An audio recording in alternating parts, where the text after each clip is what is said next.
What's your name is such a short distance to cross. But when you ask me, ooh, buddy, I'm gonna take you from Kuala Lumpur to Barcelona to Beirut. We're gonna go to Damascus, to Sydney, to Trinidad and Tobago. I will show you Mecca. My closet with 70+ international scarves, the graves of my 31 family members who've been killed in Syria.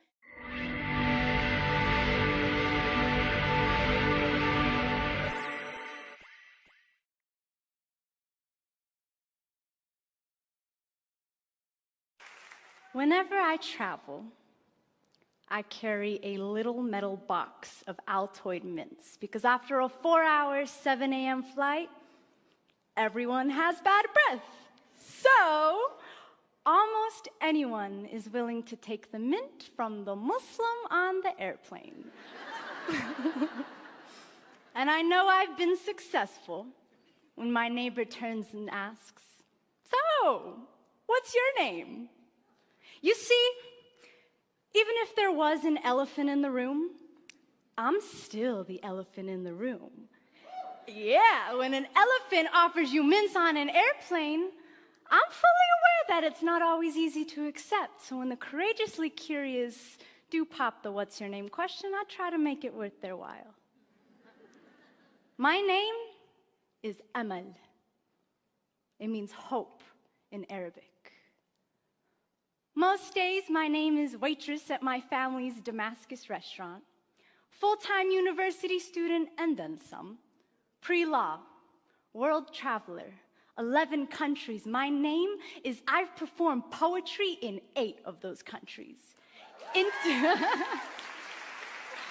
International spoken word poet, unapologetic Muslim woman, Syrian, American, hijabi, activist, social justice advocate.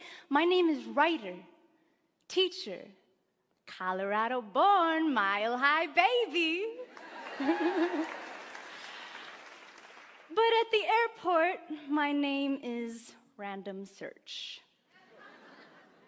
And on the street, it's terrorist, sand nigger, raghead, oppressed, and on the news, it's ISIS, jihadi, suspect, radical. My name is, could your Muslim neighbor be an extremist? My mama, who wears the hijab, the Islamic headdress, is often referred to as "go back to your country." But she's from Iowa. And her nickname is Lisa Pizza. And it does not take more than a couple questions to figure out that her country is the Council Bluffs cornfields. But how would someone know this without asking? They say the shortest distance between two people is a story. Well, I elaborate on that to say that the greatest distance you can travel in the shortest amount of time is by asking someone their name. The way we name ourselves is a reflection of who we are.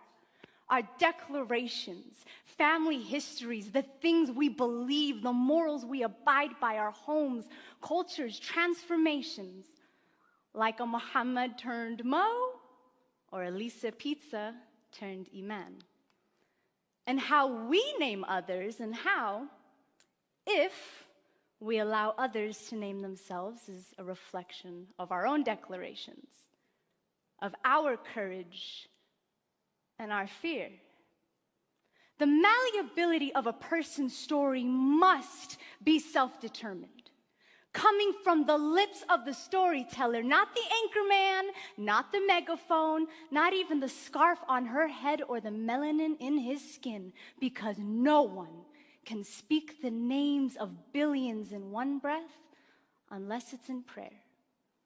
And oftentimes when we generalize, it isn't because we're praying. And when we don't ask someone their name, we're not asking for their story. In the world of mass media and rampant misinformation, it is hard for anyone, including myself, to deconstruct all these terrifying stories that we hear.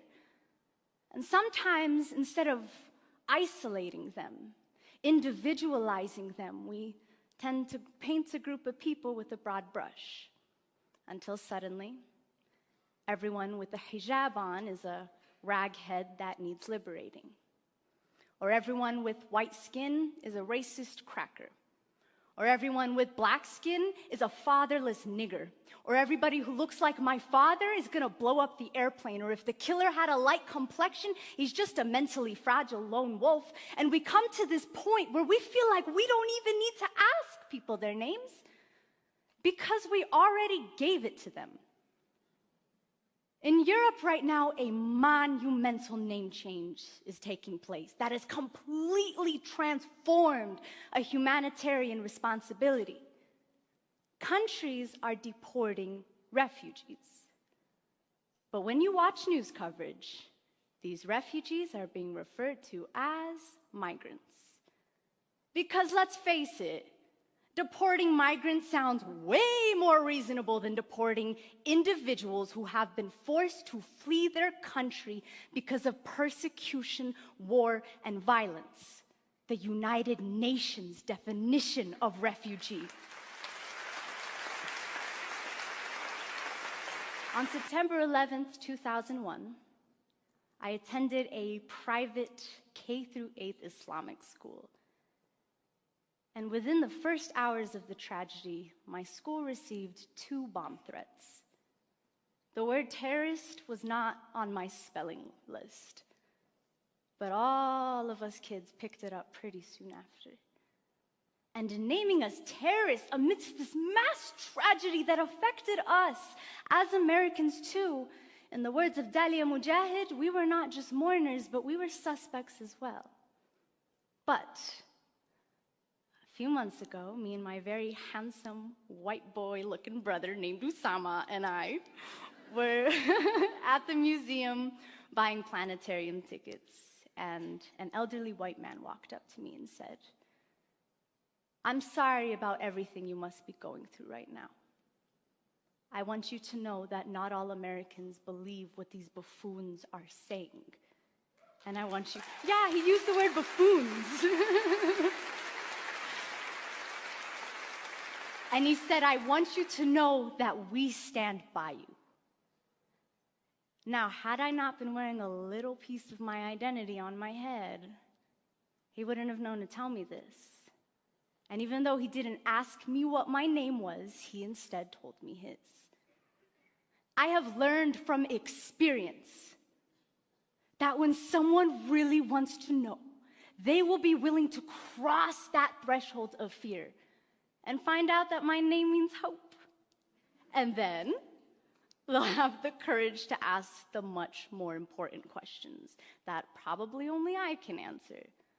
Like, what's that thing on your head? Were you forced to wear it? Are all Muslims really violent people? Does the Quran really say to kill all of us? Can you please tell me what's up with ISIS? And these questions, though seemingly uncomfortable, are how I know that I have been humanized, and are how the courageously curious know that really, I'm only as scary as the silence fear festers in. Upon meeting someone new, we ask their names. We do not assign it to them. And with that name, we are given ancestry, bloodlines and dialects, books and poems, perspectives, wars, struggles, and survival stories. What's your name is such a short distance to cross. But when you ask me, ooh, buddy, I'm gonna take you from Kuala Lumpur to Barcelona to Beirut. We're gonna go to Damascus, to Sydney, to Trinidad and Tobago. I will show you Mecca. My closet with 70+ international scarves, the graves of my 31 family members who've been killed in Syria, the coffee shop that I hang out at and do my homework.